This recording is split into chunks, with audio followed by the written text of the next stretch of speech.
Welcome back to the Keiser Report. I'm Max Keiser. Time now to turn to Tim Pool, award-winning independent journalist who is a groundbreaker and innovator in using mobile technology and social media. I believe you kind of got famous during Occupy Wall Street. You did a 21-hour-long podcast from at that time, right? Live stream, yeah. Live stream, cool. Tim, great to have you on. Oh, yeah. All righty. Yeah. So Tim Pool, an epic fail for mainstream media. We're talking Trump now. A colossal misunderstanding of the reality around them saw them create Tim Pot dictator quality propaganda. What went wrong? What happened? Oh, wow. A million things. The first important thing I think people need to realize, social media put everybody in these bubbles. There's a lot of stories coming out right now begging Mark Zuckerberg to do something about Facebook because people on the left are convinced Facebook was allowing fake news to propagate that made these conservatives, these Trump supporters, go to Trump without realizing that they themselves are also in the exact same bubble for the left. Okay, this is very interesting. Yeah, so in other words, first of all, so-called fake news is any news that is not mainstream news. And mainstream news, what we're finding out from WikiLeaks, is the news that is written by political insiders for them. It's really a state-generated news in America, the same thing that America accuses countries like Putin and Russia of doing, falsely. Yeah. They themselves are purely and clearly guilty of. Well, I think it's kind of funny that you have the Clinton camp, you've got a lot of journalists repeatedly saying Russia, propaganda. I mean, yeah, there are a lot of countries engage in weird trolling stuff. But then we find out that Donna Brazil was actually feeding questions to the Hillary Clinton campaign to... So how is that Mark Zuckerberg's fault? How is that Facebook's fault, according to the critics? So what they're saying is that people are only sharing news that they want to hear and not what's actually happening. And so they're angry because this is how Trump won. But they're in the same bubble as everybody else. I think there's a lot of factors in why the media messed this up.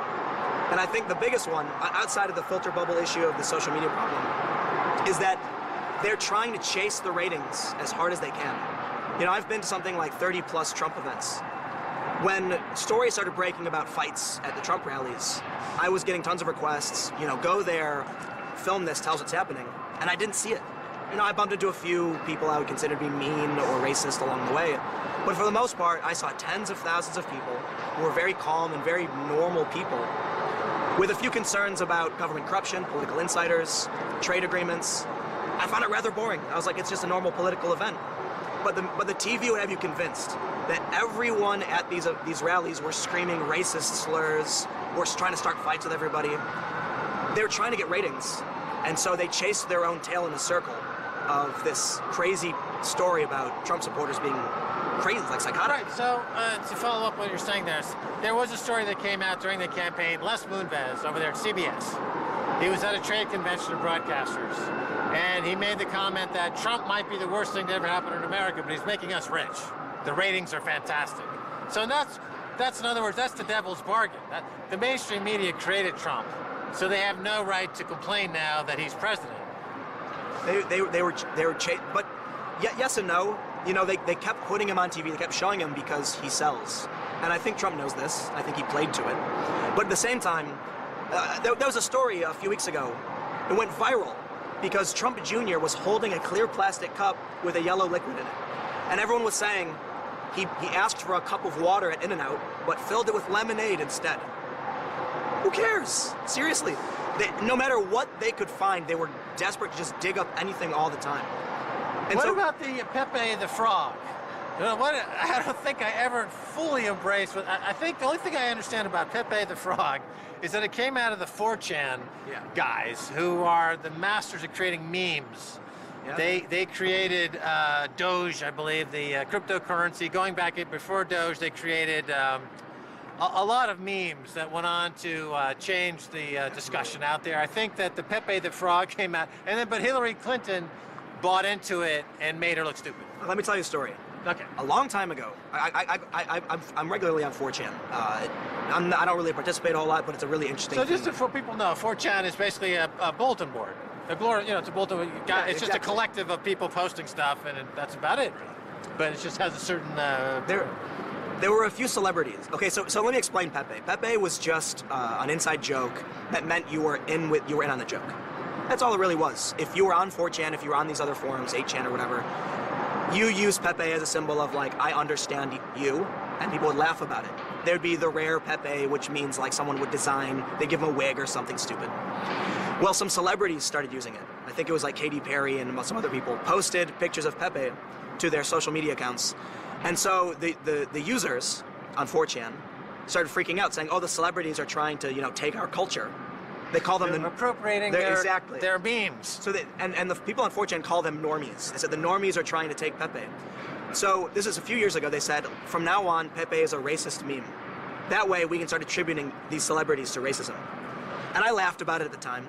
And then one day I wake up and I hear that Hillary Clinton, her campaign, put out a statement saying Pepe was a white nationalist racist meme, and I thought, oh my God, she fell for it. The trolls convinced a major party, a major campaign in this country to play into exactly what they wanted. Yeah, well, that's what happens to memes. They become self-fulfilling in many ways. Yeah. And a couple of things you're mentioning here, which I think are very important, that are going under-reporting. This filter bubble idea. The people who are getting their news from Facebook, they can select what sources that their news is coming from. And those news sources can be self-reinforcing, and they can be very narcissistic in a lot of ways. If I am part of a club that likes to make woodworking furniture, I subscribe to a lot of woodworking magazines and news sources, and a lot of woodworkers don't like this particular party. Suddenly, that's influencing my choice beyond what the broader discussion might be. But it's worse than that. Okay. So when you interact with someone on Facebook, you're telling Facebook, I like this. So the algorithm determines they're going to show you more of it. So not even by choice. So your friend, your family member will share a story saying, Donald Trump is going to make things great again. And you click like on that. Now Facebook is going to try and show you much, much more positive Donald Trump stories.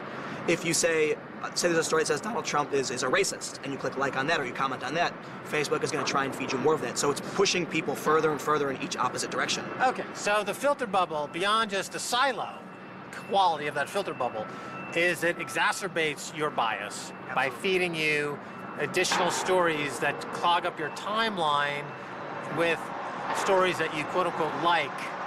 And so because there's only 24 hours a day, you end up being inundated with self-reinforcing, and then you believe the image of it's pure narcissism. So what happens when every story you see every day says Trump is wrong and everyone hates him, but then you hear one time on TV something positive about Trump? The average person's immediately going to say, no, that's got to be wrong because everything I see online says the opposite. And so journalists are not immune to this problem either, and a lot of the journalists are liberals who live in big cities. And so they end up believing their own filter bubble that, oh, Trump can't possibly win, everyone hates him. And they're so far removed because of the way we consume media these days. They have no idea what's going on in rural America. Okay, so how much of this was the Trump camp aware of, or was he just the accidental king that stumbled into this and now he's president? I would say a little bit of it was accidental, a little bit was opportunity, but I think he knows what he's doing. He's like Chauncey Gardner from Being There, the famous Jerzy Kosinski short story that was made into a Peter Sellers movie about a man who talks about there will be growth in the spring. He's an imbecile, but he becomes a very highly placed guy in Washington and ends up sleeping with Shirley MacLaine, I think is the storyline of that film. Trump posted a Pepe meme of himself. I think his campaign was very savvy with social media. I think he had good intel on what. So you're a freaking millennial, right? Oh yeah. Okay. So what's your feeling toward Trump? I'm different. I'm a journalist. I grew up in the hacker community. What does your peer group think about Trump? My peer group tends to be anti-Trump. I mean, my friends are calling me crying. They're posting on Facebook. What is their fear? Most people are saying, we just put a misogynist, racist demagogue in power of this country. And would they rather go to the Mideast and get slaughtered by terrorists than have their feelings hurt? Well, here's what I found. There's this really great meme I saw. It said, Trump is everything wrong with our culture. Hillary is everything wrong with our government. When I talk to my millennial friends, my liberal friends, their main priority, their main concern is cultural issues. Trump talked about, the sexual assault thing, the Billy Bush quote. Trump has disparaged other minority groups, and that's a problem for us. But when I ask them about foreign policy and economic issues, they tend not to have a lot of information on that. When I talk to Trump supporters, they don't care for the most part about the cultural issues. They ignore Trump saying and doing these things because Trump is opposing these free trade agreements because Trump is talking about policies, about immigration, and most of the Trump supporters are like, I think this policy is important. And then most of the liberal friends I have are like, Trump's culture is bad, and it's bad